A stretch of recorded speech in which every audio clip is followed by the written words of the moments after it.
Ladies and gentlemen, welcome into Three Men Talking Fantasy Football. We've got a special guest today. I'm Mr. Bill DeCouslis. I'm here with Mr. Tom Lang and a newcomer, Mr. Tyler Humphreys. How you doing, gentlemen? How you doing, Tyler? Very good, guys. Very, very good. Excited to be here with you. Excited to be here. Known Welcome. Tom for a while now. We met at a gym at one point, but we've always stayed in touch to some degree and excited to be here. Yes, sir. Excited to have you. And if anybody doesn't know, we're our fledgling little channel here. Tyler has his own little fantasy football little situation going. If you want to just kind of plug that a little bit, Tyler. Sure. Yeah. Basically same. Yeah. Covering fantasy football. We do fantasy football advice, fantasy football topics, and just football in general topics as well. My channel is called Real Tyler Kent, REEL, like a freaking fishing reel. It used to be a fishing channel anyway, but yeah, so we talk a lot about that. We've got some nice shorts on it, and you can find me on Instagram, YouTube, and TikTok. You can find me on any of those. Real Tyler Kent. Yes, But, sir. yeah. So we got a lot of stuff to get to today. Today, our main topic of the show, we're going to be covering it's our last show on wide receivers. We're going to be covering wide receivers 25 to 36, honorable mentions, dishonorable mentions. Before we jump in, let's just comment on where we're at, some latest news and notes in the NFL. So we're here a couple Little of days. news and notes. It's Super Bowl week. That's right. Congratulations to these two great overachievers making it to the Super Bowl. That's that's right. So, couple notes on the Super Bowl. I know we kind of got into a couple things. We made some picks or whatever, but I know we kind of talked about it beforehand. Let's just kind of mention some of the elephant in the room here. Let me just ask a question real quick. Sure. Tyler, who do you got winning the Super Bowl? Who do I have winning the Super Bowl? Yeah, that's a good question. I'm going to put it this way, actually. I might catch you off guard with this, actually, Tom, because I think you know where I kind of stand. I do think the Eagles are going to win the Super Bowl, though. Billy, who are you thinking? I think the Chiefs win, and I think they cover the spread. All right, so I believe that Saquon Barkley will win the Super Bowl, and I will not say the devil spawn's name of the Eagles, saying in the same sentence, I think Saquon Barkley will beat the referees this week. Well put.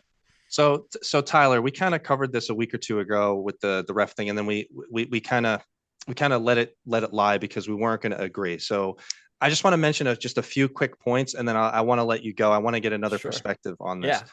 I feel like let me just get the bullet points out right of the way. First of all, I have a major problem with referees in the NFL in general overprotecting quarterbacks. This is not singular to Patrick Mahomes, and I got at it with them. I went through and looked. The way that they protect Joe Burrow is on another level than they protect Patrick Mahomes, but everybody gets it, Josh Allen, etc. So I'm not condoning what they're doing with Patrick Mahomes, but they're doing it with every single quarterback. And that makes sense financially. It's in their interest to have the quarterbacks do well, make money, whatever. All right. So that's point A. Point B, in terms of the Chiefs in general, any one of the calls that anybody has a problem with, we can look at each one of them individually, but I think it's two-pronged. First of all, they've been winning a lot of games by fluky stuff. They had the blocked field goal against Denver. They had the last play against the Bengals. They had the nonsense with the different things. But the ref situation, here's my point to you, and I want you to respond. If you actually think that the refs or the NFL or Roger Goodell, whoever you want to say, is somehow it's in their interest to have the Kansas City Chiefs win and get there, whatever, you're saying the reason that that's happening is because they have a financial interest to do so, right? So wouldn't the NFL be interested in not having them not win because it turns off so many people? So then this comes down to just Travis Kelce and Taylor Swift. To me, that's all this where this boils down to. And it really just boils down to people who don't like Travis Kelce because of political stuff, which we won't get into, and the Taylor Swift thing, which you think people are tuning in. You think people who wouldn't otherwise be tuning in are tuning in to see Taylor Swift for 2 seconds after a Travis Kelce touchdown. It's in the financial interest to have parity and to not have the Chiefs win. They would have rather had the Lions and the Bills. Go ahead. Let me let you argue that. All good. No, it's good points. And I think you're right. And if you look back on the whole entire season, right? So first and foremost, Chiefs are a great team with refs or without refs. No matter what you say, end of the day, they have a phenomenal quarterback, best tight end probably ever, and possibly one of the greatest, top 3 best coach of all time, Andy Reid. So before you say anything, you have to acknowledge that, right? But, but when it comes to what's their financial benefit for the NFL, that's why I thought, Tom, when you were asking me, I was like, you might be surprised because I am totally, I'm investigating this in my opinion, and I think that the Eagles will win. If this make believe this is all scripted and everything is like that, make believe that. I believe that it's scripted for the Eagles to win now. I think it's too much under the spotlight. Yeah, I think it's too much of that. And it's already said and done once they're at the Super Bowl. They've got you tuned in. They've got you watching the three-peat. They've got the Swifties in there watching. They don't need to win to make the money. They just need to get a big audience for the show, which is already done. So whether the Chiefs win or lose, I think financially, again, make believe that this is all set up and scripted and refs are involved, is they've already won. They'll make a little bit more money because of the three-peat thing after the Super Bowl has been won. If the Chiefs do go on to win it, sure, with the merch and three-peat and whatever. But I think the goal is to get them there. And I don't see it as, that would be really, really crappy for a three-peat to finally happen on such a sour note. Like and it's going to really raise, like, worst case scenario is the Chiefs win on a horrible referee call, right? You're going to lose a big solid portion of the NFL fan base, in my opinion. If it comes down to a typical cliche, Patrick Mahomes needs to get in field goal range. He runs along the sideline using the advantage of his protection from the refs, gets a 15-yard penalty, gets into field goal range, knocks a field goal back. They win the Super Bowl off that. That's like, there's going to be a huge downfall of NFL fans if that situation happens. And you're laughing because it very well could happen. It might not. But I just want to get you on record. So the crux of your argument, Super Bowl aside, because now they're in the Super Bowl, but the crux of your argument, it was in the NFL's interest, financial interest, etc., to have them in the Super Bowl because of eyeballs on screen, right? That's what you're saying? In my opinion, yeah. I mean, I'm sure there's other things to it too, if it is a thing, but wouldn't the NFL have benefited from they benefit so much more from fan interest, from excitement, from happiness, from having parity. So it would be in their interest to not have them win. So that's why I reject the whole thing is that the NFL is rigged, the NFL is scripted.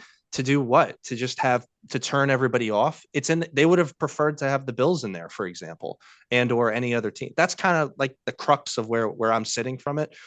On top of the fact that it just comes, it takes away so much from like what they're doing. And it's it's like a parrot. It's like, oh, NFL rigged, NFL scripted. You can just say it. And then people they believe in it because they hate the Chiefs so much. And case in point, about what I was saying about Travis Kelce and Taylor Swift, the Chiefs were winning a whole lot of games before halfway through last year. You never heard about any of this stuff before halfway through last year. What happened halfway through last year? So like, to me, it's a function of hating Taylor Swift and Travis Kelce on top of the fact that you just don't want to see the same team win. But, like we're not going to agree. There was a whole lot of conspiracies last year with, especially starting at the New York Jets game when the whole Deadpool cast was there with Taylor Swift, and they were trying to do this whole big thing about conspiracy about promoting the movie, plus promoting her tour, plus promoting all this stuff. So I don't know. I mean, at the end of all this controversy and this conversation, I don't know if it will ever stop me from watching, football, because we enjoy watching the game. If there's something that, is very blatant, like turns into like an NBA style kind of thing. I really hope the NFL doesn't turn into an NBA style kind of affair. If it does, then you lost me. And I'll just basically go out and, go take the heavily targeted touchdown guys in fantasy moving forward after the next couple of years and never watch a football game again. But I could say this to agree with, like, to kind of put a button on this, because we don't want to spend too much time on this, but to agree with you both. Again, I'm not saying Patrick Mahomes is singled out, but I have a major, like, you can't protect the quarterbacks like in the way that they're doing, and then like you take advantage of that rule. You can't dance around and then, act like you're not going to, like, that's ridiculous. You can't be doing that. But right now, unfortunately, there is no penalty the way that there became in soccer or basketball for flopping, right? There's no penalty in football for flopping. So until they put that in, what's to stop Joe Burrow or Patrick Mahomes just from Right. doing that nonsense? So there's another stat I just found out too. Again, we'll continue on, but yeah, no, it's fine. This was pretty alarming to me, and this is one of those things to definitely look at. Is Patrick Mahomes has 3 times more roughing the passer calls than Tom Brady. That's absurd for a guy that was extreme. From a guy that was extremely, that was extremely. When we were watching, 2016 and prior, we knew very much how much protection Tom Brady had. That's how baby Patrick Mahomes is. I would have to look at that stat. So it's 3 times. It might not be of all time Tom Brady versus all time so far Patrick Mahomes. It might be like the first same amount of years that Mahomes has played. I don't know how many years Mahomes is in now.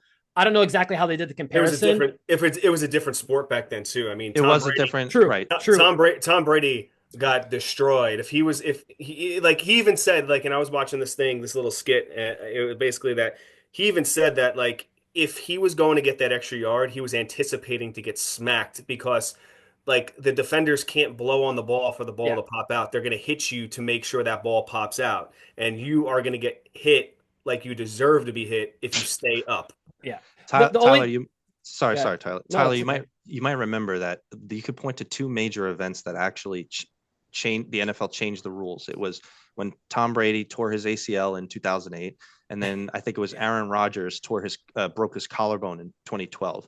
Those 2 events changed how the NFL went to go and protect their quarterbacks because they realized how much of a hit they're taking from not having their teams be that good. So maybe Tom Brady, Tom Brady's played the same amount of games prior to that point at this point. So, I mean, I don't know if that's an equal. The only thing is, though, is like if that's all across the board, that's where people are really sounding the alarm right now, is because that makes sense. Like, okay, they're more protected out and it's all across the board. But meanwhile, you watch a Joe Burrow get face mask after face mask and they don't even make a call. No, they do. Like, it's dude, Tyler. they are not making calls on Joe Burrow like they do Patrick Mahomes at all. Doesn't Josh Allen have more roughing the passer calls than Patrick Mahomes since 2018? I think I saw that stat or something. So possibly, but I'm not just saying roughing the passer calls. I don't want to say Patrick Mahomes being baby. Back interceptions and all that. And so for me too, with the whole referee thing, 100% got engaged with Taylor Swift involved. Like we saw, like, whoop, it became on the radar for people. Like, what the heck? Why are they winning? Because of Taylor Swift, and it became a thing. Yeah. But for me, it was before that. It was the AFC Championship. Speaking of the Bengals, the redo play, that whole game was atrocious. I had Kansas City fans messaging me like, dude, I'm watching this game. I'm a Kansas City fan. This is the worst ref game I've ever seen in my life.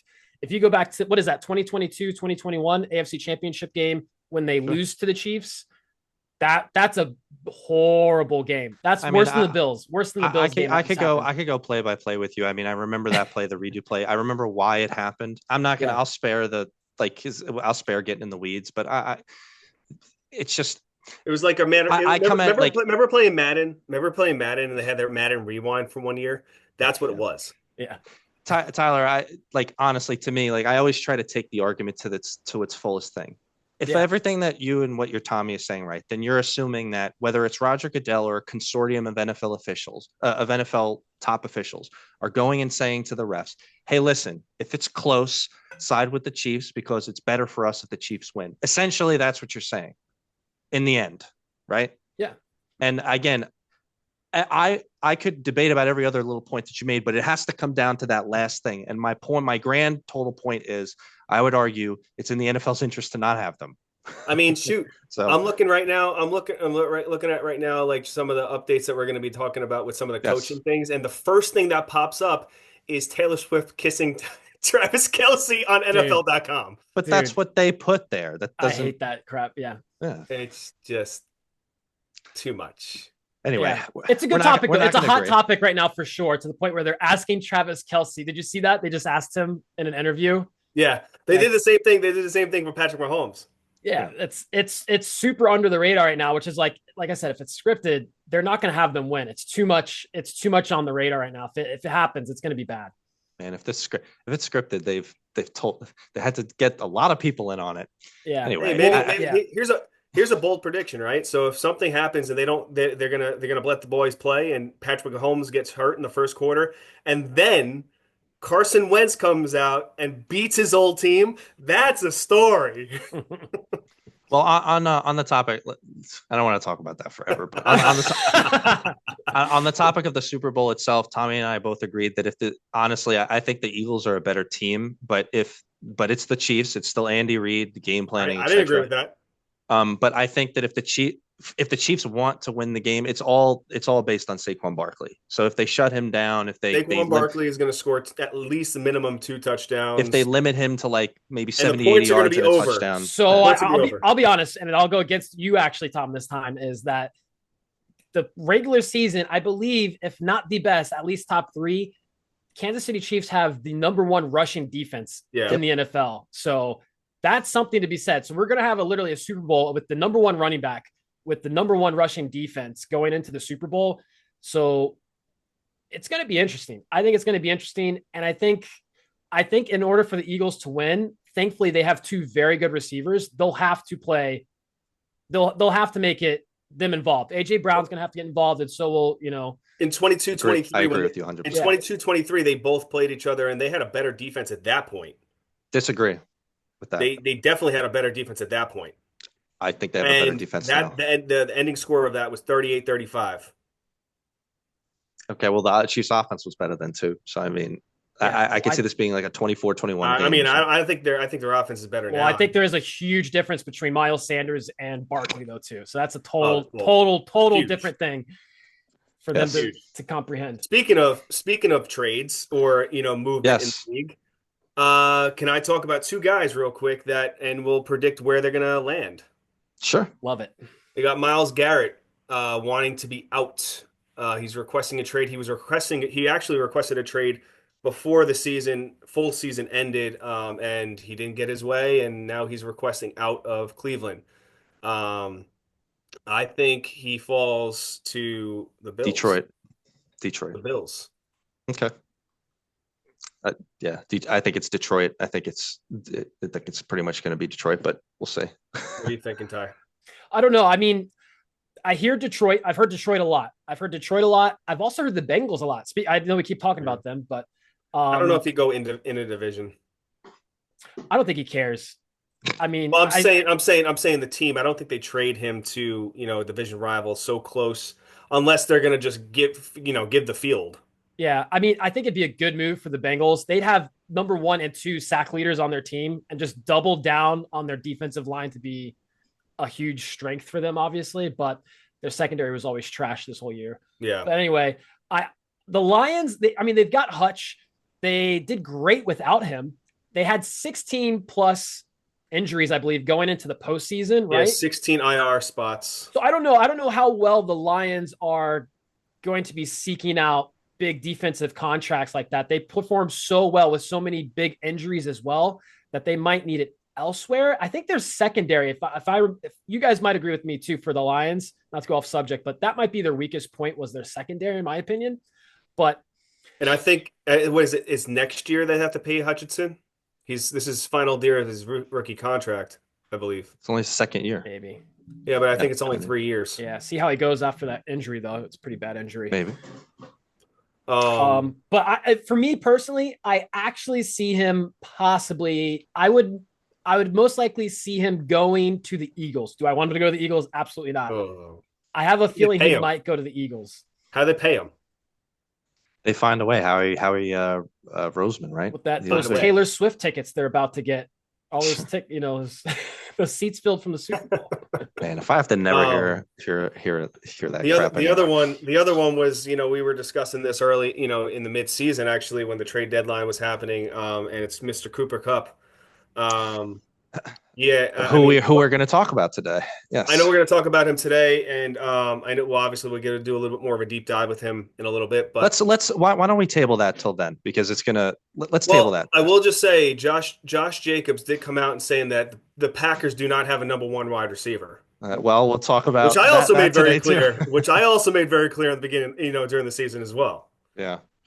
So let's Sherlock Holmes over here. let's just dive right into that because we're gonna have an interesting little conversation here. So yeah, let's jump into wide receivers. So a couple important notes before that. So we're covering wide receivers 25 to 26 today, and some honorable mentions and dishonorable mentions. Um, and we want to talk a little bit about the math of which we covered running backs 1 to 12 and then 13 to 24, and that was it. In terms of wide receivers, though, there's a lot of relevant wide receivers who go farther and farther down the list. And the reason is because your running backs hold their value earlier. That's why you hit them earlier in the draft. But wide receivers tend to be much more relevant than later running backs as you move down the draft. For example, the running back 36 this year was Jordan Mason with 109 points. The wide receiver 36, who we'll talk about today, had 141 points. That's not a small difference. The wide receivers hold their value later. It's better to take more shots on them later so you can get more kicks at the apple cart. You're almost always flexing a wide receiver, especially in double flex leagues or multiple wide receiver leagues. To put in perspective of why you go to running backs earlier, the running back 12 was Chuba Hubbard with 220 points. The wide receiver 12 was Judge Judy with 186. That's a gigantic difference on the top end of the draft. The running backs have a higher value earlier, and they're more scarce. The NFL is going farther and farther away from bell cow running backs. Yep.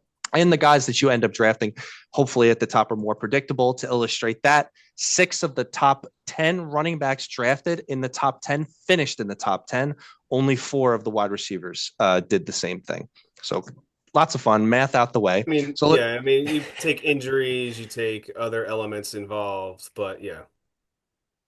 So that having been said, let's talk about number 25. We've been alluding to it. So finishing at number 25 is Jaden Reed. The number 2 wide receiver on the Green Bay Packers. He's a 2A. Finishing with 165 points. So you drafted him as the wide receiver 36, so you did get some value out of him. But man, the definition of inconsistent, and his inconsistency was even better the first half of the year. I know Tommy is going to take a victory lap on this one, scolding me on how I was so much more on the Jaden Reed thing. Go ahead. Let me put it this way. So last year, previous year. So 2 years ago, 2023 season, he had 90 targets for 60 receptions for 681 yards, and he had 8 touchdowns, and he finished at number 26. So he did finish at number, 24 this year? 25. 25 this year. He finished one spot ahead. But let's look at this. The Bud had 76 targets at 73 targets, 53 receptions, and he had 6 touchdowns. So last year he was more touchdown dependent. He had a little bit more receiving yards this year at 809. He's not a wide receiver 1. Let me say that again. He's not a wide receiver 1. Even his running back Josh Jacobs on his team said he's not a wide receiver 1. They don't have a wide receiver 1. They need to get a wide receiver to help Mr. Love over there. He's a flex. He's a flex, and he'll have his pop off days where he could be a wide receiver, a low end wide receiver 1, but it's not consistent. It doesn't happen. Tyler, how burnt were you? Were you burnt at all by Jaden Reed this year? A little bit. Yeah, a little bit. I was sold on him earlier. I remember he started off fairly hot. Yeah, 31.1 points. Yeah, he started off pretty hot. We're like, oh, okay, he's the guy. And then he just totally died off. And then it's just too much of it's like 1 out of every 4 games you're playing a player that's going to do well, and then the other 3 games are going to be like 30-yard, 40, 50 yards maybe. Tyler, you know what I look who he is, what kind of player he is? He's a DFS player. Yeah. You have to draft him if he falls to you. But if he falls to you at your flex position, that's when you're happy with it. Right. Right, but I mean that's exactly. I mean, but that might have that. It's probably not. Well, it depends on how burnt people were from this year. We'll see what his ADP is, but he's the definition of, if you're the underdog going into that week, he's the kind of guy you want you will definitely want to get in there because he'll get you the boomer bust. I mean, it's really unbelievable. 30 points, 5 points, 8 points, 23 points. I mean, and you were right, Tommy. I mean, he was the wide receiver 4 or something through week 6, but you were right. It Yeah, was just so because he boom put up busty. 31.1 points week 1. Well, yeah. I mean, he did. And he really only had one great game of the second half of the year. That's week 13. And then he goosed it after. I mean, yeah, it's just so inconsistent. Um, I think Jordan Love continues to improve or whatever, but really what's going on in Green Bay, they just have so many mouths to feed and a lot of good to better kind of options, including the tight end. Oh my gosh, what's the guy's name? Kraft. Exactly. So I mean, they just got options there. It's not like I thought he was going to turn into the alpha. He didn't. So unfortunate. We'll see. We'll see. However, on that note, though, I think what's interesting is you're starting to see these teams, I should say, that are thriving without a wide receiver 1. There's no wide receiver 1 on the Chiefs, in my opinion. Rice was it, I think, to some degree, and not even like by a landslide. Like he wasn't a Jamar Chase or Justin Jefferson, obviously, but it was Rice. He got injured, and they played the whole season kind of like you don't know if you're going to get Smith-Schuster, D-Hop, or Worthy. And then same thing with the Bills. The Bills did not. I think the best thing the Bills did might have been getting rid of Diggs, which sounds wild now, but because now the defense comes out and they say, "All right, I don't know who to guard this." Yeah, there was too much. Who is it? Coleman? Is it Cooper? Is it Shakur? So in a way, it's kind of trending almost. But you're right. For the Green Bay Packers, there is no wide receiver 1 on that team. Romeo Doubs definitely looks hotter towards the end of the season, in my opinion, than Reed. But I think it's interesting that it's starting to trend big time. With you've got one or two things. You've got like stellar wide receiver 1 and 2. And you've got like you don't know who wide receiver 1 is. You've got AJ Brown and Smith, or you've got Jamar Chase and Higgins. Like some teams are operating that way with like like top caliber 1 and 2, and they're like not even the 2 could be a 1 on another team. And with Brown and Smith, they're not even using them, which is wild. Which is wild. Hurts is one of the. It's an anomaly. Anyway, I'm not even going to go there. Yeah, Tyler, it's funny you brought that. We'll talk a little bit about the Bills today, but it's funny you missed our weekly every day during the season. Our weekly, hey, this is Bills watch on the free agent list. Is it going to be Shakir? Is it Hollins? Is right? Is it whoever? Yeah, every single week it's like that. Well, Shakir was the most safest, consistent. Hold. And he was a player that he was drafted. There's times where he was dropped because he might have had a little lull week, but he definitely was the more consistent one that you could plug into your wide receiver 2, potentially if you had a weaker wide receiver core, or he was a consistent flex play. I could say personally speaking, next I don't know where his ADP is, but if Jaden Reed falls to like if the way that I'm drafting. So if he's my 3rd wide receiver after I have 2 running backs and 2 wide receivers, I'd be happy to grab him. But I don't know if his ADP is going to support that. We'll see how that shapes up. We'll see what happens. I mean, somebody's definitely going to say it was a fluky year, and remember the glory, game-winning touchdown, the glory of Championship Sunday while they had him in their fantasy football lineup 2 years ago, and you're like, I got to take him now as my wide receiver 1, even though he's not a wide receiver 1. Yeah. So there we go. That's Jaden Reed. Let's move on. Coming in at number 26 is Nico Collins, finishing with 164 points. Now, we all know that's not his finish is not reflective of how well he was. He missed 5 games in the middle of the season. His average is 14.9 points, which basically would put him as the wide receiver 5. Unbelievable. And basically through the first 5 weeks before he got injured, I think he was the wide receiver 1. I don't have the number in front of me. I'm pretty sure. I think it was for yards, but pretty much wide receiver 1 first couple of weeks before the injury. Yeah. For the first 4 weeks, he was wide receiver 1. Yeah, and especially in a year in which Stroud, whether it's the offense or Stroud himself, I mean, took kind of a step back. I mean, Nico was rock solid. He was awesome. He was really, really great. Now we have the Tank Dell situation. So it's not like they're going to have some kind of a superstar side talent. So Nico Collins is the only show in town there in Houston, and they're not a bad team. They're not a horrendously great team, but if my options are Nico Collins and Puka Nacua next year in the draft, who would you guys prefer? Nico all day. I would go Nico, depending else who else is playing alongside him, of course. I think that's why he did so well the first 5 weeks, because you had to worry about Nico, you had to worry about a healthy Tank Dell and a healthy And the Stephon Diggs, right? Diggs. And I So think that's Diggs, why he was so open, because you're like, okay, is it Diggs, the number one guy? No one knew, going in. But I think Diggs comes back and plays next year. He goes more a little bit more redemption. I think he found a home there too. Like, you always say that, like, oh, I think he found a home. But I actually think he's closer to his family too, because his brother plays for Dallas still.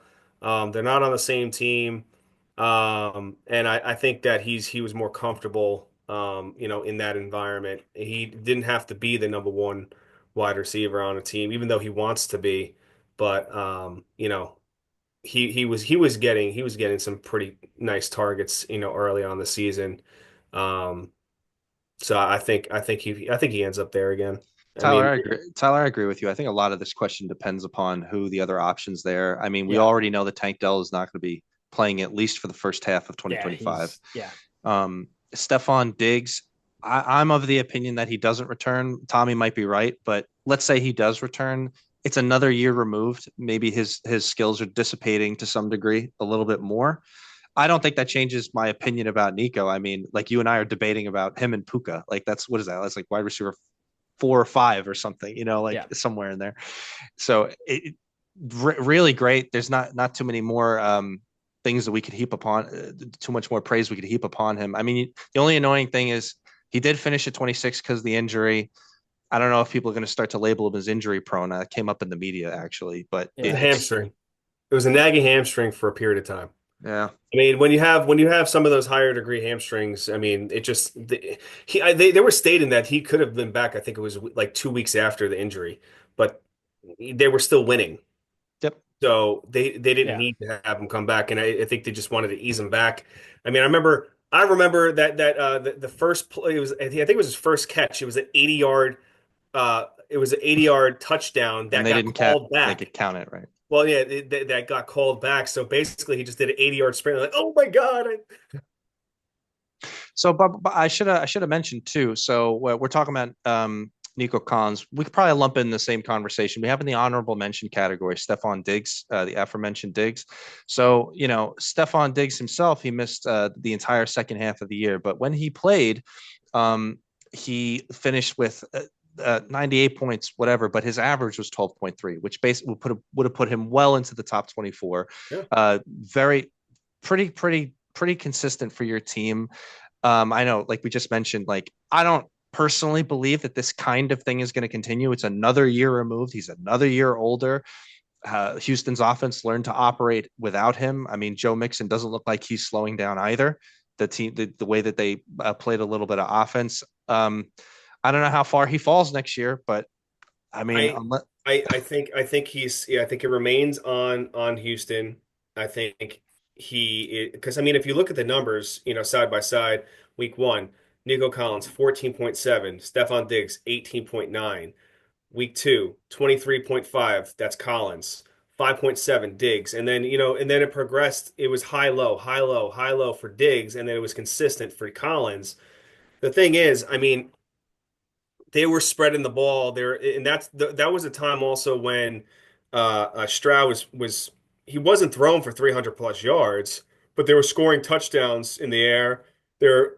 Mixon was really helping out the situation by opening up the one-on-one coverage, and that obviously helped Nico Collins. But I think, I mean, there's no reason for me to say Stephon Diggs will not be there next year. He will be there next year. I I And think Stephon. I'm sorry, Tom. I didn't mean to cut you no, off. you're good. Yeah, I think Stephon might want to be there. I didn't realize I didn't put that together with him and his brother being close, but I mean, I don't know how much that is. He might want to still be there. I think his name has. He's going to turn into what is now Odell Beckham Jr. and Juju Smith-Schuster, in my opinion. I think he's going to turn into his name carries more weight than his actual gameplay, and they're going to use that as a trading piece with other teams. I think that's what he's going to evolve into, where it's like, oh, Odell Beckham went to the Miami Dolphins, and it makes it on ESPN. But then he's like, all right, he didn't do anything. And then same thing with Juju, who did okay with Kansas City. Obviously, he's in the Super Bowl right now. He had a couple really nice games, but it's kind of like not quite his old self. I think we're going to kind of see that with Stephon Diggs. I think he's going to be in that same group of Odell Beckham Jr. and Juju Smith-Schuster, of a nice name that's going to get traded and make some value just because of the name that it was. And then we won't hear from him for a little bit. Mm-hmm. Let's move it on. Coming in at number 27 is Jawan Jennings, and for this conversation, we'll also lump in two of our dishonorable mentions, which would be Deebo Samuel and Brandon Ayuk. Love the category. Yeah. So Jawan Jennings, I mean, he was not drafted, finishing as the wide receiver 27, and second half of the year he was great, really great. He I mean, obviously he didn't crush it for you for your fantasy playoffs, but he definitely got you there, considering that you picked him up right off the free agent list. And to some degree he was this is part and parcel of Ayuk going down halfway through the year, but also Deebo doing nothing. I mean, Tommy talked about this endlessly last year. I'll be honest. I mean, unless if it wasn't for that 41-point week where he beat Terrell Owens' record for the 49ers, that whole thing, I don't know if he falls at 27. I mean, yeah, he's a great talent, but I just don't know if he is that. You talk about Deebo or Juwan? No, I'm talking about Jawan Jennings. Yeah, he wouldn't have finished at 27, but when Ayuk didn't go down yet, after Ayuk went down, Jawan Jennings was a solid wide receiver too, for your team. I mean, the week that Jennings put that up is the week that Deebo is out. So they basically, and they made it very clear with Deebo, when Deebo's not in there, they change their formula of how they run plays. And when Deebo's in there, then their formula of running plays is a little bit more scripted too. Even if Deebo's not going to be, as productive, it's still ball. You have to watch him. He's somebody, especially, when you have a great running back of CMC. Or had a great running back of CMC, calfless CMC. I don't know, but again, going back to it, I just don't. I think honestly, his finishing at 27, it was great because he was really the only wide receiver that was being productive throughout the season. But I don't see it going into next year. If Tyler, weigh in on this. I'll be all in on Jawan Jennings, provided either Deebo or Ayuk gets traded. Their contracts. Well, it's not like we haven't seen that before. Yeah. I mean, they can't keep all three of these guys. Personally, I'm going to avoid Jawan Jennings at almost all costs next year. Really? Yes. Here's why. The only reason you might. Well, what if he's sitting there as a 14th round pick and nobody's taking him? Oh yeah. I mean, not at all costs. I'm exaggerating. I mean, his ADP is going to be like the 120s probably. Yeah, but here's what happened with him this year, in my opinion, and I think it's a good point. Deebo thrives off of Christian McCaffrey to some degree. Christian McCaffrey they're almost the same position in a sense. One's a receiver that's slightly like a running back, and the other's a running back that's slightly like a receiver. CMC was taken off the list. Deebo was the only guy remaining. Plus, Deebo just didn't step up this year. There was a constant rotation of injuries. Kittle was out for a while. Ayuk was done for the whole season. Jawan Jennings was literally the only healthy receiver pretty much on the entire, except for who's the young guy? Ricky Purcell? Ricky. I mean, except for him. He got shot. He came back week 4. Yeah, this guy's got a bullet in his leg still or whatever. And it's like, literally the only healthy receiver was Jawan Jennings. Obviously, he had a phenomenal game. That one game was best game of his career. You can't take that away from him. He balled out. But in my opinion, I don't think that's going to ever happen to him again with a situation where everyone else on the offense is going to be banged up with the rotating door of CMC out for like the whole season. And then you've got Deebo, who's looking like he's been at the buffet. Like he was horrible, dude. Deebo was absolutely horrible. Really bad. Deebo was rolling down the block trying to steal everybody's food. Yeah, it was bad. I mean, but maybe like I would not presume to think that Deebo is going to improve significantly next year. He's 30 already. Yeah. So I don't like Jawan Jennings is, I mean, I look at it. It's wrong to extrapolate from a smaller sample size. I always understand that it's not good statistically. However, just your eye test, watching the games, Ayuk goes down. Jawan Jennings was great. Like he was always open. He was always there. he was always being looked to by the quarterback. And again, statistically, after the bye week, and that's exactly when Ayuk goes down, he was great for the second half of the season. And then that's with Debo there. And it's not, I got it. Christian McCaffrey was not there, but it's not like Kyle Shanahan changes the game plan significantly. Like that's what we kept saying about the running backs, whether it was Jordan Mason or Christian McCaffrey or Isaac Arendo. They Well, just here's the kept rolling thing. with the So same here's the kind of thing. game I plan. mean, Like, I think they paid the two players that they want them to be there. 2023, Ayuk finished number 12 and Debo finished number 9. I mean, if you don't think that's stud and there's nothing suspicious, it was the injuries this year. And honestly, they weren't playing for anything at some points. Even the games that they were basically they were trying to play spoiler, they weren't even playing.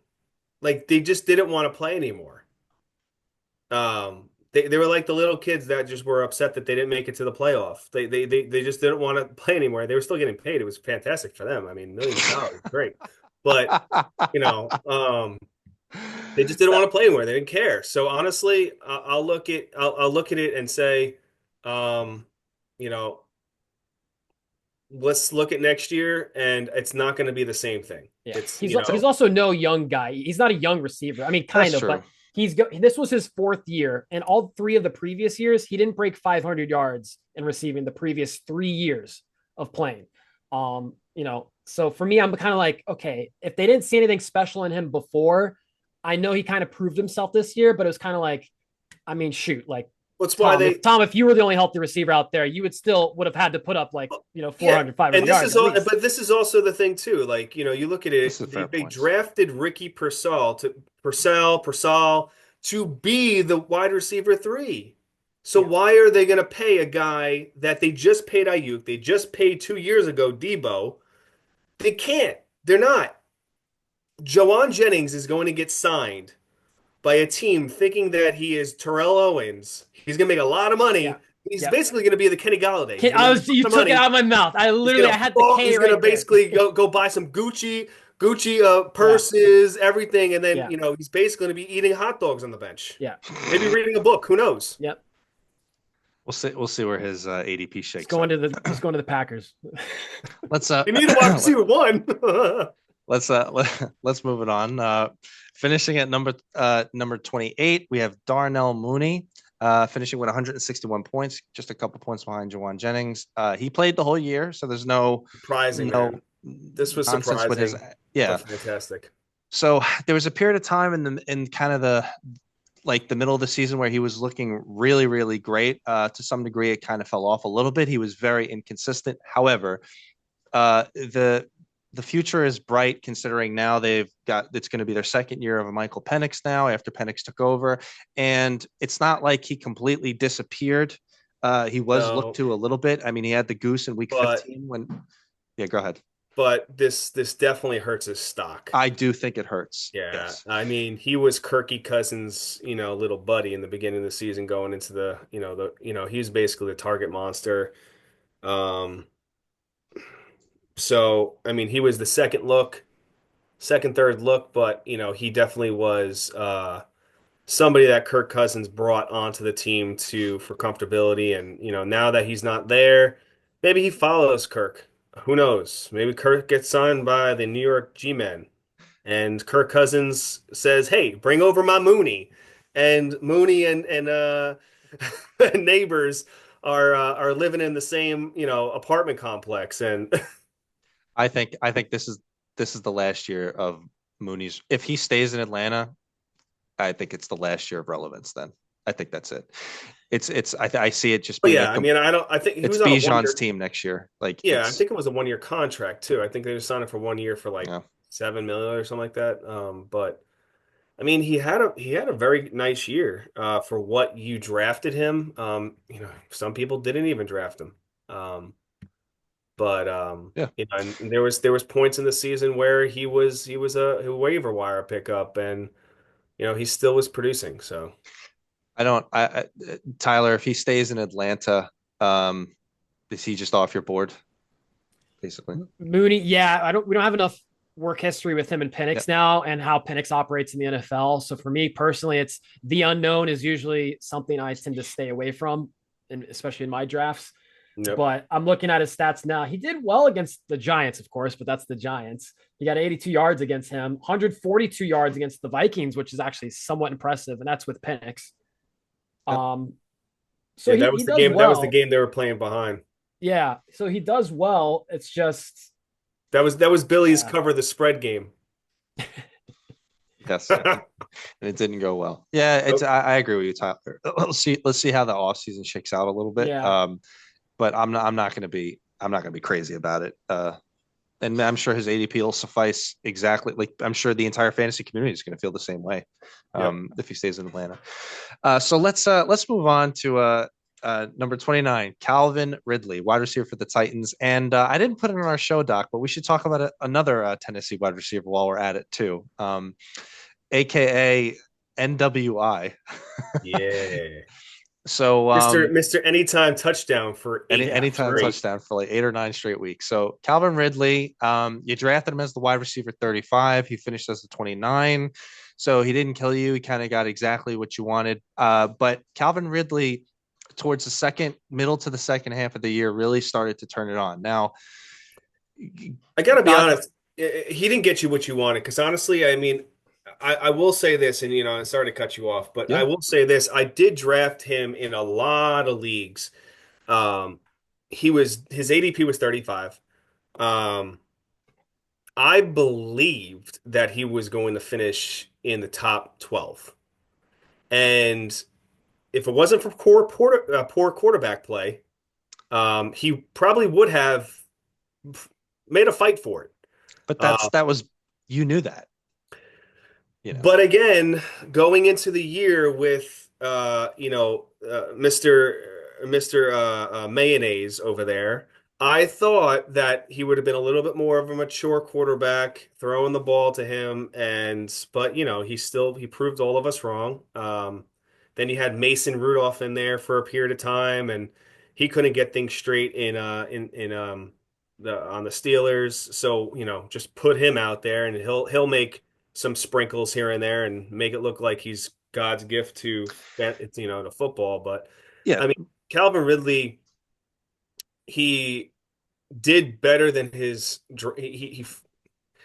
did better, or he did what he thought he was going to do. But there's people like me out there that really, really thought that he was going to finish that high, and because of his talents, and it just didn't happen. Yeah, this entire conversation is built upon quarterback play. So I don't know how we're going to assess this for next year.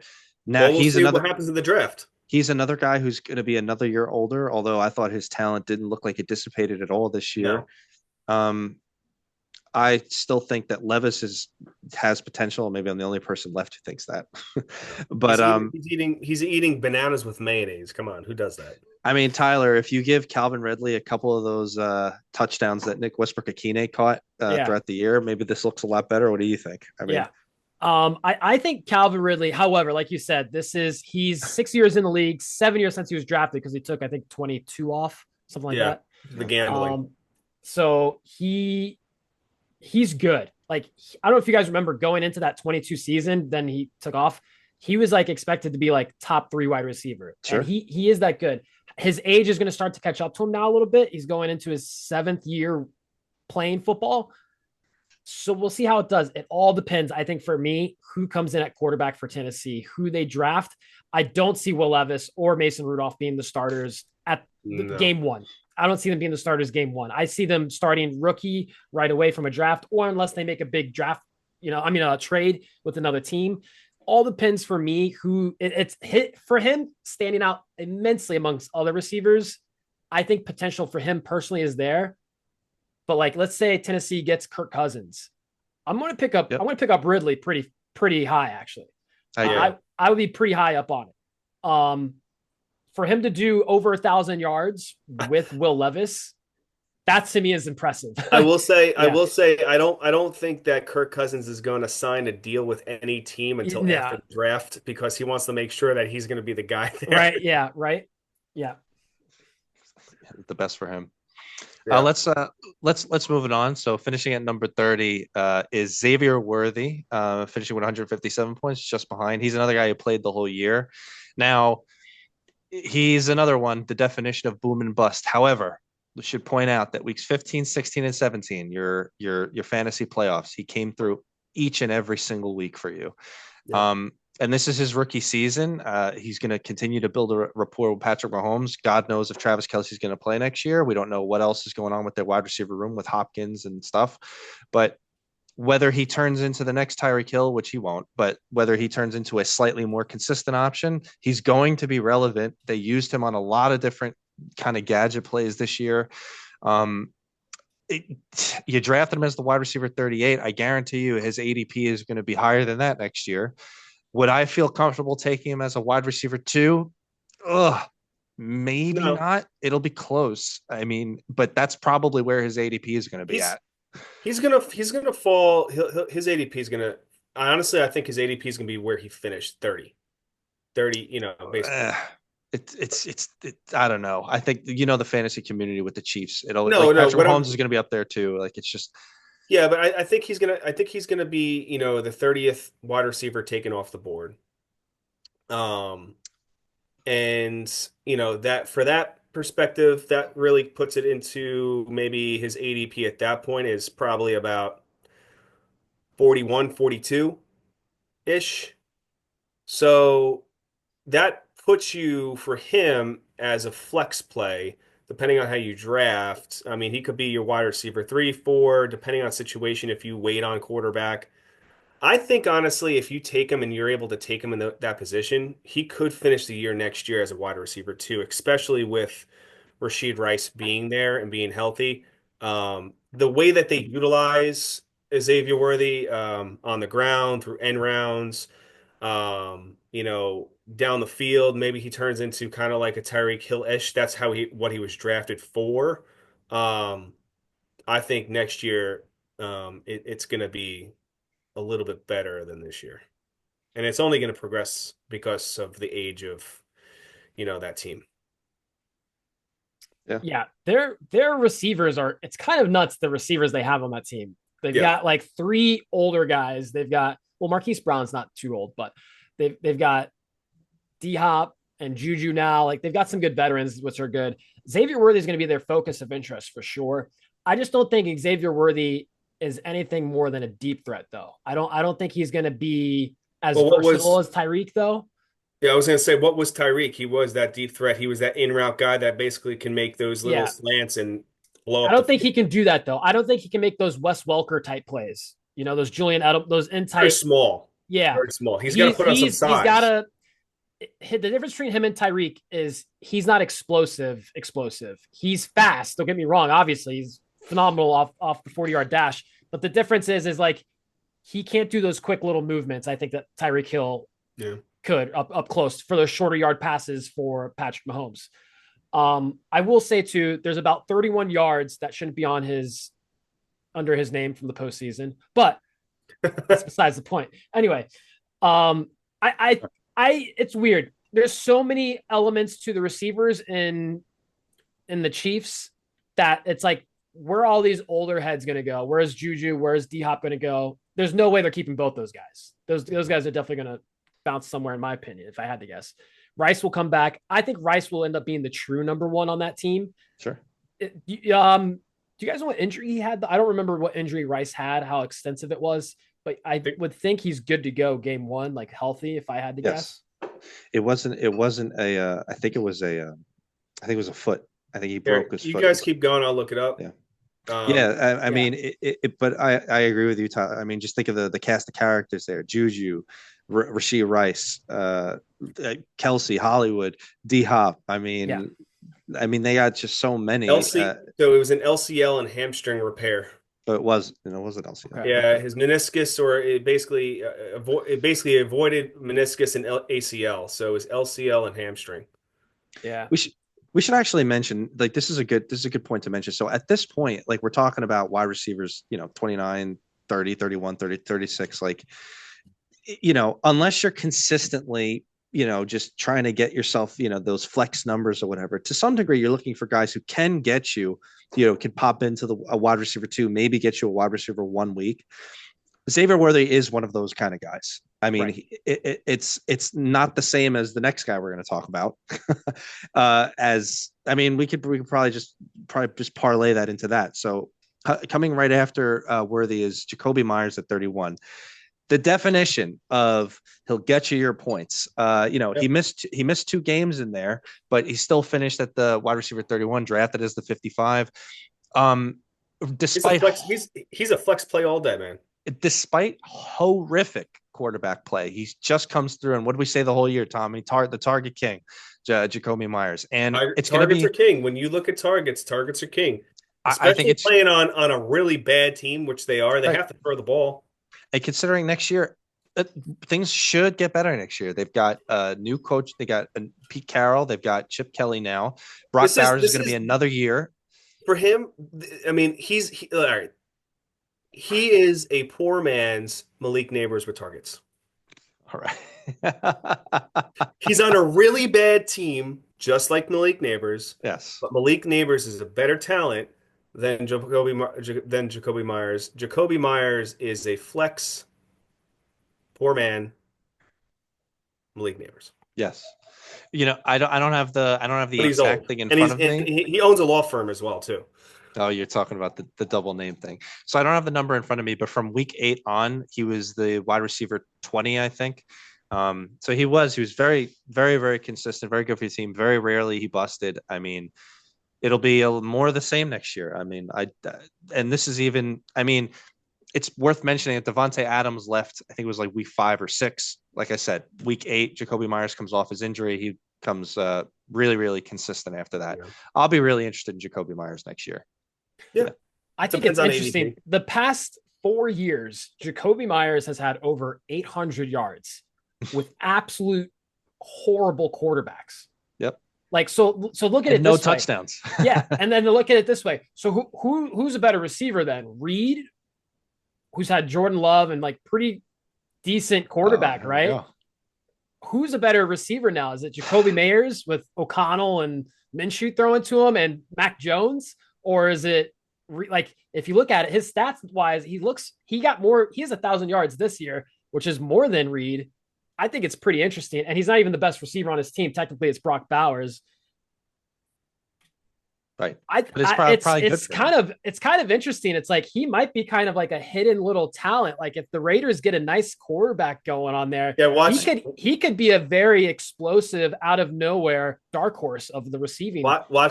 He's going to be on a lot of my teams next year because his ADP is going to be so low. I will say if they get somebody as quarterback, I'm assuming they're probably going to do something because obviously Tom Brady being the being partial owner over there, he's not gonna go for another losing year, but or that Raiders team should not look for another losing year. But it depends on who they draft or if they get somebody to play in there. It'd be funny if he goes in and he has actually a quarterback this time and he does nothing. Yeah. I feel like Tom Brady should get used to that. It's amazing to see how it's hard to win when you don't have a good team behind you. You can't. It's not just one person can't do it. Anyway, moving on. So let's get through some of the next names a little bit quickly. We got a couple names to get to. So finishing at number 32. We talked about this endlessly throughout the season. Marvin Harrison finishing just behind Jacoby Myers. What hurt is that he didn't miss a game. That's what hurt. His lack of performance, whether it's him, whether it was Kyler, I think it's a combination of both. I really do. I think he was overdrafted. He was overdrafted. I think it was overdrafted. I think that Marvin Harrison should have been a back end second round pick. I mean, it wouldn't have hurt so much because there's some people that took him. He was your wide receiver 1. No.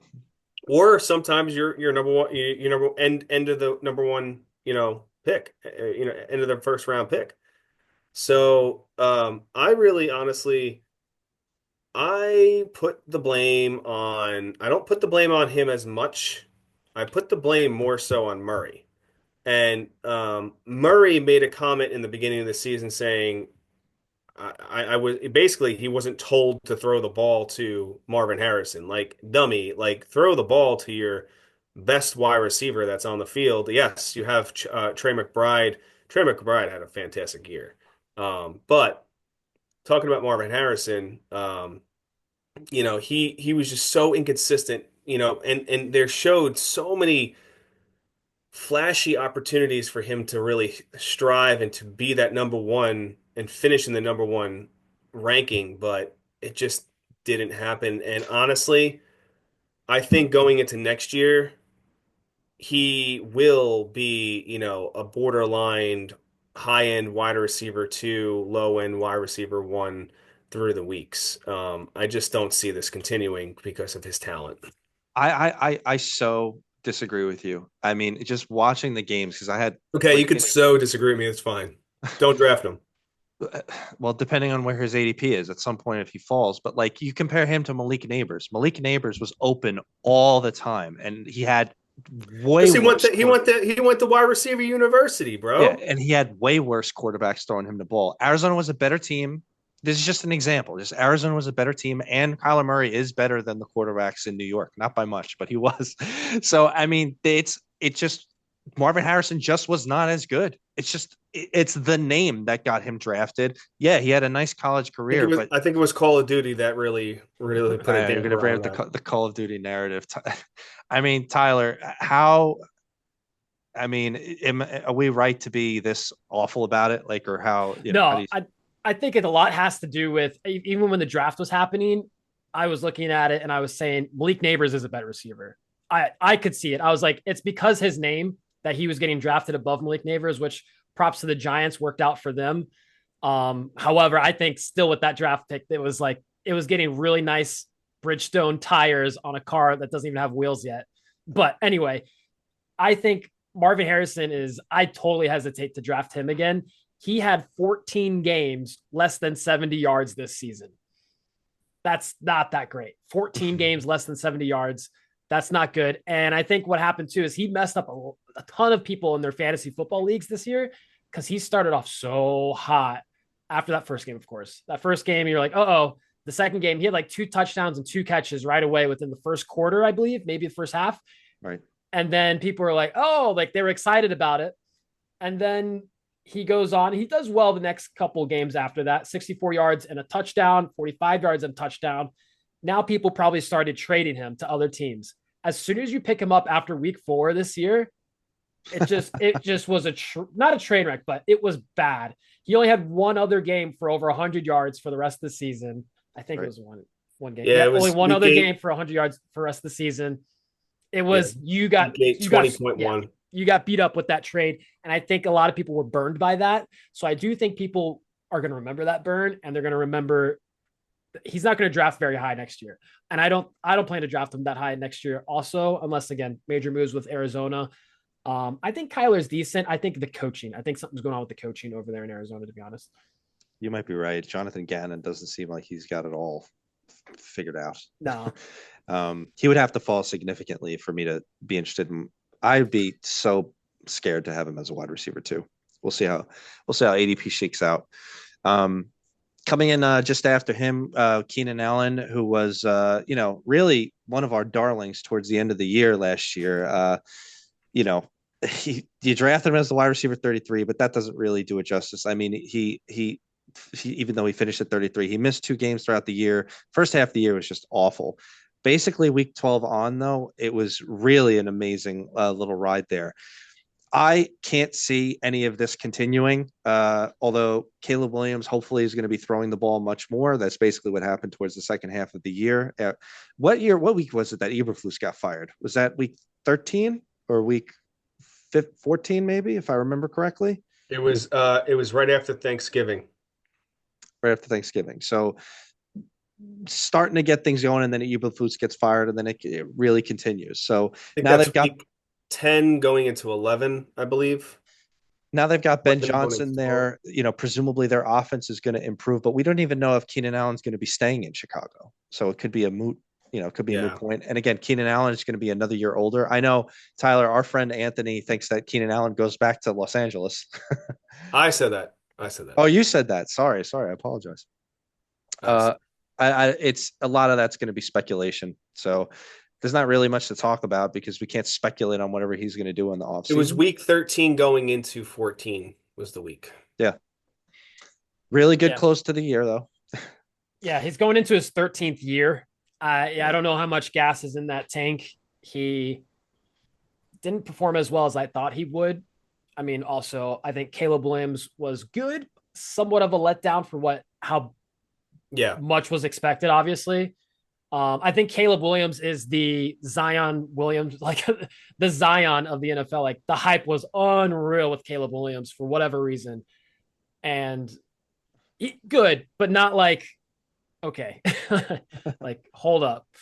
But yeah, we'll see. I think his best days have passed.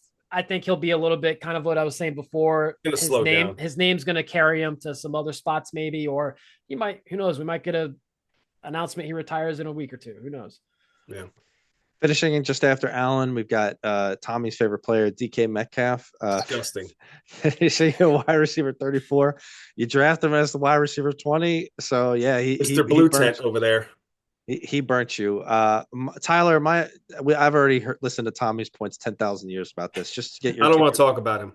So Tyler, real quick, I personally think he was hurt for most of the year, even though obviously he missed 2 games, but I think he was hurt for most of the year. I think that's part of the problem. Yeah. I also think that Geno, it just wasn't working with whatever was going on in their passing offense.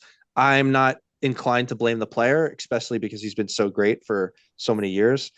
Do you agree with me, or do you think that apparently DK is trash now? I think he's going to be done with Seattle, to be honest with you. Okay. I mean, I don't know what his contract looks like or anything like that. I think he's going to be done with Seattle. I think they really started to realize JSN is a very good talent. He really started to pop off later in the year, it seemed like. And I think they're going to continue with that with the younger guy versus DK's a little bit older now, but he's a big body. But at the same time, I don't know. He didn't step up. He didn't make anything. It was very bland for him this year. So I got a theory. And let me know if you think this, Tyler.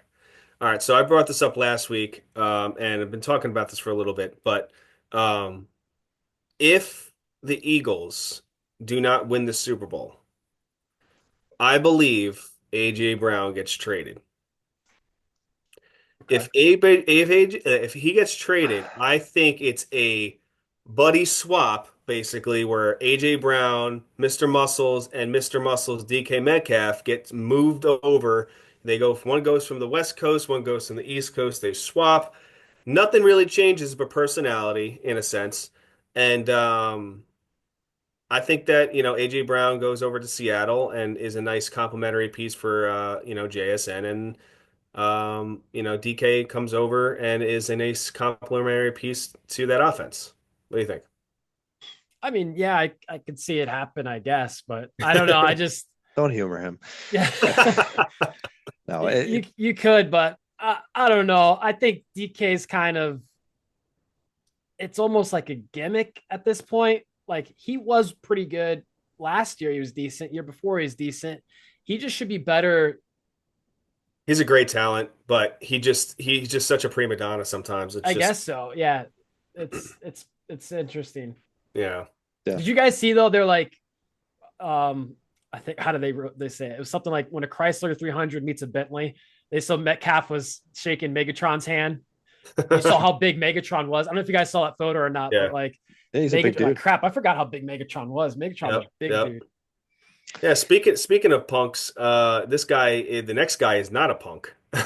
No, nice segue.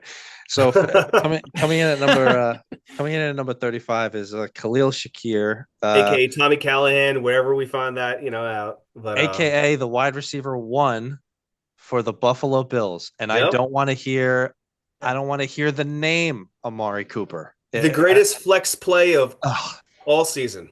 Yeah. So Khalil Shakir, I mean, he did miss 1 game. He was consistently good throughout the year. He did have 1 or 2 or 3 bust games, had maybe 1 or 2 great games, but other than that, pretty well consistent. And he got you the points you needed in a flex.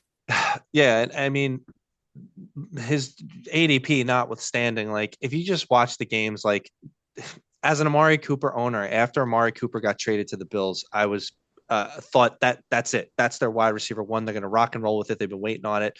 Never panned out. And Tyler elucidated it earlier when he talked about it. This is one of those teams that your quintessential quote unquote wide receiver one or the manner in which they play. No, this is a distribution offense. It runs through Josh Allen. Khalil Shakir might have finished the highest, and he's, in my opinion, the best wide receiver there, the most consistent, and the only fantasy viable one. I don't want to hear Cooper anymore. That's it. After being burned as well as I do. But I mean, in all seriousness, like you can't rely on a Hollins to get you 3 touchdowns in a game and then not do nothing for the rest of the year. I mean, it's Shakir, and I'll feel comfortable drafting him as a pretty high flex play next year. You agree, Tyler? Yeah, I love Shakir for consistency. For me personally, when I'm drafting fantasy football, I can't stand a player that's going to perform for me 1 out of 3, 4 games. We're talking Yeah, about Reed, and that's like what Reed did this year. you're right. I can't stand that. Like, I can't. It's hard to project something that doesn't consistently happen. I love being able to just be like, I'm going to get my solid 12 points from Shakir this week, and I'm going to love that. So for me personally, when it comes to just like knowing he gets roughly about 5 to 7 catches a game.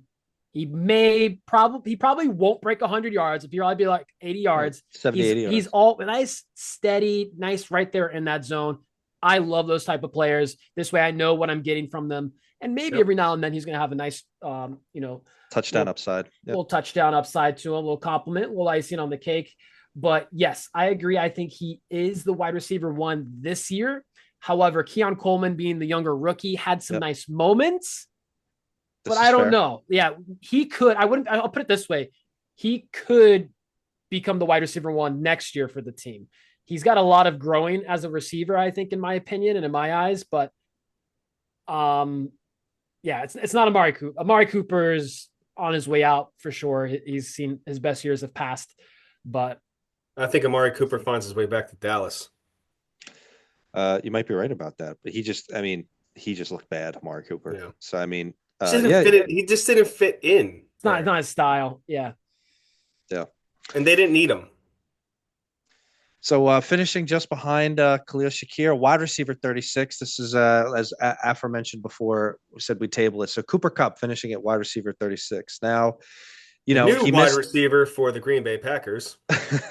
So he missed 4 games in there, so his average was significantly higher. He would have finished basically as a low end wide receiver two, given what his average was. I mean, he had a stretch in there where he was great once he came back, but basically from week for your entire fantasy league playoffs, he lost you the game. Yep. It's just what it is.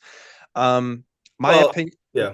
My opinion is that his best years are behind him, and especially now since he's going to be leaving LA and going to some other team, I think he's still going to be fantasy relevant, but I have a feeling his name is going to bump up his ADP significantly next year. Just What do you depends on think? where he falls. It depends on where he falls. I mean, I mean, now you wanted to mention, like, where do you think he's going to end up? Green Bay, then? That's what you said? They need a wide receiver one, so you know. Yeah. I don't know. I mean, I think if anywhere, I mean, Green Bay is definitely a nice target spot for him. You never know. I mean, I know a guy we're going to talk about, in the honorable mentions, Jalen McMillan, but who knows? Maybe he finds himself in Tampa Bay as a complementary piece for Evans. Godwin finds himself somewhere else because they're not going to pay 2 guys. Maybe that happens. I don't know. You know, the Buccaneers they were so close again this year. Last year, they were even closer to making it to the Super Bowl. I actually think Cooper Cup goes to the Chargers personally, but Superchargers, I don't know. I mean, I guess it just depends on uh if Keenan Allen goes back there, and if which Keenan is not Allen. happening. No, he made it clear, and he said in the beginning of the season, he said he's either he's when he retires, he wants to finish his career on the Chargers. And I could see him if it doesn't happen where he doesn't play, he obviously will just sign there and just retire. but I think he wants to play again, and I think he'll go and play for the Chargers next year as a complimentary piece. I mean, can you pronounce the coach John Harbaugh. Harbaugh? Yeah, Mr. Harbaugh. It's Jim. Uh, It's Jim Harbaugh in Jim LA.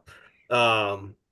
I think he'll be a little bit more open because he realized what kind of wide receiver he got over there with, Quinn can't catch Johnson. Tyler, what do you think? Do you think Cooper Kupp still has fantasy relevance in front of him?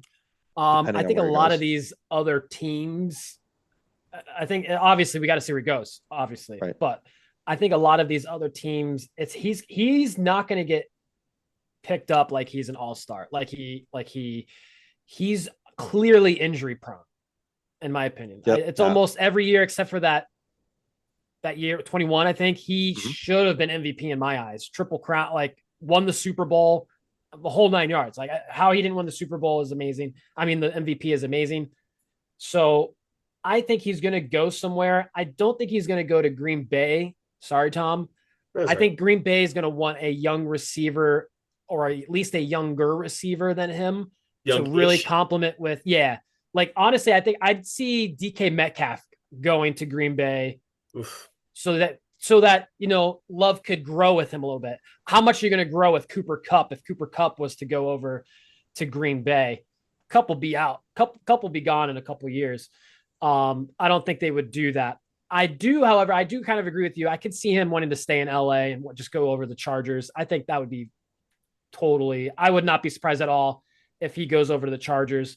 I will also not be surprised if he goes over to the Giants. If it's a nice, simple, that's affordable contract, get a veteran wide receiver to really show his ways to an extremely phenomenal talent, Malik Neighbors.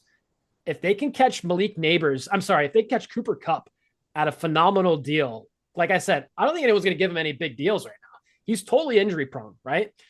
Get him in there, get him start showing, hey, Malik, do this little tweak, start tweaking their all-star receiver that's already killing it. That's another category I think he might go to as a team, something like that, like the Giants, which is odd, but we'll see. Yeah. Yeah. So that's wide receivers 25 through 36, and we did mention a few of honorables and dishonorables. We have a few more to mention. Just we'll get through it quick. So we're gonna leave the other honorable mentions we want to talk about. Let's leave them for the end because they both involve me and Tommy's, both our favorite fantasy football players this year. So we'll get to them at the end. Legacy. In the dishonorable category, two other guys I want to make a quick mention of. So Jalen Waddle finishing as the wide receiver 49. You drafted him as the wide receiver 21. It was god awful, and it was god awful in the beginning of the year, in the second half of the year when Tua was playing, when Tua wasn't playing. And this didn't even look injury situation. I mean, last year his god awfulness was injury related. This one he just looked bad. The offense was so bad. The offense was terrible but he looked bad too. Like it was him. It was the offense. Again, it could be the same situation. It could be the same thing. I mean, even though they weren't in the playoff hunt, for some reason the media want to make it look like they actually could make the playoff. Like that was ridiculous itself. But I just really look at it. I was watching it like kind of like the same thing as a San Francisco situation. They weren't playing for anything anymore. They just didn't care. Like Tyreek Hill was out the door already. If Tyreek Hill's gone, I'll be in on Waddle as a wide receiver too. If Tyreek Hill's gone, I'll be interested to see if Cooper Kupp goes to Miami. We'll see if that goes. And last name and dishonorable. So Michael Pittman finishing as the wide receiver 44. You draft him as the wide receiver 19. Not a good year for Michael Pittman. In my opinion, I don't know how possibly he was the wide receiver 19. You knew that Richardson was going to be the quarterback. You knew that he had the 45%. Hey, he was a keeper in one of my leagues. I thought that, Richardson was going to blow up. Yeah, but not because of his completion percentage or, because of his accuracy. No. I mean, more of this. And also Richardson, his favorite target isn't even Pittman. It's Alec Pierce. So, I mean, how did anybody think that was even a thing? Tyler, more of the same next year? It wasn't Downs? Well, Downs was down a lot. Yeah, you're right. Yeah. Downs was great. I mean, dude, he needed a 99-yard touchdown. Possibly the biggest bust receiver-wise this year. Possibly. I don't really know who else. I mean, Metcalf is probably up there too as far as a bust, in my opinion. At Waddle's least he was on there. the list though. Yeah. But yeah, Michael Pittman, dude, just what a bust for a guy that was pretty healthy the whole year too. It's one thing to get a guy and he's Right. injured. For a guy that was for the most part healthy most of the season, Right. horrible. But I mean, how much of that do you have to credit towards the quarterback? Anthony Richardson's not the guy. I know they're really invested in him. Colts are in a hole right now. They've got a Daniel Jones on their hands, in my opinion. He's not the guy. Joe Flacco comes in there, and the team looked way better, in my opinion, when Flacco was going. However, you do take away the element of a quarterback rushing touchdown, but a total different ball game. I don't know. I think he's a good receiver. I don't think he's as good as people think he was going into the draft this year. He got drafted way too high. Oh. I didn't bite at it because I was like, we don't have enough. Like I said, if I don't have stats or statistics on someone, I'm not going to bite at it. I didn't have enough stats and statistics on Anthony Richardson. Thank the Lord that I just kept that. I kept him off my radar, and it was really bad for him this year. Yeah, it was bad. All right, so let's talk about our last two guys here in the honorable mentions category. We'll start with my favorite fantasy football player this year, Mr. Jalen McMillions. He was your favorite. He was your favorite playoff. He was my favorite, basically, but I fell in love with him for the last couple games of the year. So finishing as the wide receiver 60, which is irrelevant. The point is that coming off of Cade Otton's dominance in the absence of Mike Evans and Chris Godwin, once they kind of settled into whatever was going on in that offense and Evans comes back, Jalen McMillan takes off. Weeks 14, 15, 16, 17, and 18, which we don't have. He was the wide receiver 3 over the course of that. Unbelievable season. Chris Godwin, whether he's back or whatever role he may or may not have, just going to be another year for Evans. I'm very, very excited about McMillan next year. And I don't think that the end of year performance is going to be increasing his ADP that much. I'm going to be all over him depending on how late he falls in ADP for next year. You can take him. Okay. And all right, this last honorable mention here. Go ahead. You do the introduction. Go ahead. Mention Mr. Legacy Adam Thielen. He came back from that injury. He was out 1, 2, 3, 4, 5, 6, 7 with a bye, 8 weeks.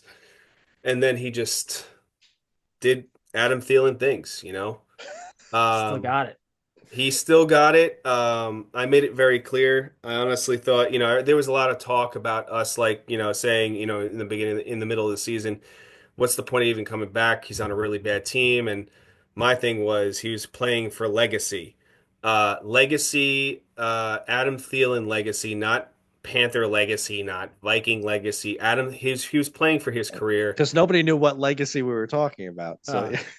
So, glad we cleared that up. Yeah, right. So this Billy just couldn't figure out what it was. But anyway, I think he's gonna put up his jersey. I think he's done, and I don't think he comes back next year. Unfortunately, interesting. I think he capped it off with a beautiful Week 17 win. Went out, and I think he's gonna retire. Getting injured this late in the game for him. He still looked great. He's still a great wide receiver. I think he's just gonna go up and finish off on a high note. So I think he was playing for legacy when he came back, which is his own legacy. And for legacy or for legacy. Oh, okay, got it. Legacy. Yeah. In case you didn't mention it. Yeah. What do you think, Tyler? Any names, good and bad, or anybody else we didn't mention? Think. I like the Adam Thielen pick because he was like wide receiver 3, if anything, going into the season to start. Deontay Johnson fell off the radar completely. I don't even know where he ended the year off. Deontay Johnson was doing pretty well with them as a free agent. Yeah. I don't know where he went to the Ravens. Nothing happened. And then he went somewhere else. And I lost track of where he was bouncing around. Houston. At the end. Was he with Houston? And then he got released, right? Yeah, after the bye, Adam Thielen was the number 12 wide receiver. Wow. I think you got to give a shout out to, he's not a receiver, but Brock Bowers, just in general, like target wise and just Yeah. phenomenal rookie season tight end. Arguably the Well, best tight end rookie season of all time. are you going to be with us next week? I don't see why not. Oh, all right. Well, we're gonna be covering tight ends next week. So Oh, perfect. Yeah. We're gonna cover the tightest end of them all, Mr. Brock tightest. Bowers. Yeah. cover some of that tight end a little bit of next week. That's good. Yeah, because he was, holy crap, what a season for a rookie. Even though he looks like he's got 3 mortgages and grandchildren, but Listen, some people age differently. I know, right? But there we go. So that concludes our wide receiver talk, and so we covered so many names there. We'll be coming at you next week with some tight ends 1 to 12, and then we got a lot of other fun stuff planned in the off season. Any closing thoughts, Mr. Lang? Yeah, if everybody, obviously you guys, we thoroughly enjoy bringing our off-season content to you guys once a week. As the season progresses and we get closer, more videos will be dropping, more content will be dropping. But again, we appreciate our community. If you guys could share, subscribe, like our videos, yeah, we're just gonna keep bringing it to you and help you guys with championships. Thank you, everybody. All right. All right.